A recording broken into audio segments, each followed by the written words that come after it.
Каждый ден ушул акыбал. Эртеңден турасың, күн суук, анын үстүнө кар жагып койгон. Машинанын кебетеси мындай. Жумуш чыгып жатат. Азыр жарым саат отурасың мыныстамын деп. Ассаламу алейкум, рахматуллахи ва баракату. Урматтуу мусулмандар, кандайсыздар, амансыздарбы? Биздин Россияда жүргөн жердештер, именно Москвадагы таксист коллегалар, кандайсыздар, амансыздарбы? Сууктар менен кыйналбай. Так, туугандар, бүгүн 5 декабрь 2023 жыл, саат 10 болуп тур. Мана бисмилля деп жумушка чыктым.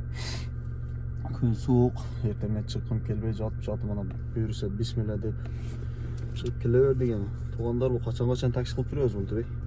Таксист болушун жаралганбызбы же? Билбейм да. Үйдө жатып, байларды көрсөң, неужели мен да ушинтип бай болсам болбойбу, аракет кылсам болбойбу? Биз анан чыгып эле да кайра такси отуруп алабыз да. Так. Ана баардыгыбыз интернетчи кулайбыз. Şu интернетти да толком колдонушту билбейт экенбиз да. Иншалла бүгүндөн баштап бир өзүнчө бир мотивация алдым, эртеңден бир ролик көрүп. Бүгүндөн баштап что попало буду снимать, короче же. Так что подписка болбогондор лайк, майк, колокольчик кылып таштагыла сиздерден суранычы. Бирдеке кылайлычы, качан такси кылып жүрөбүз туугандар. Бирок алхамдулилла ден соолугубуз жакшы. Такси деле өл дегенде 5000-6000 болду дегенде 10-15 миң таап жатабыз. Хот эконом болсун, хот комфорт болсун.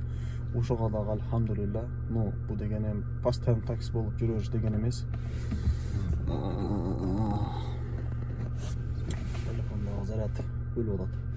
Сөзгө сайыш керек окшойт,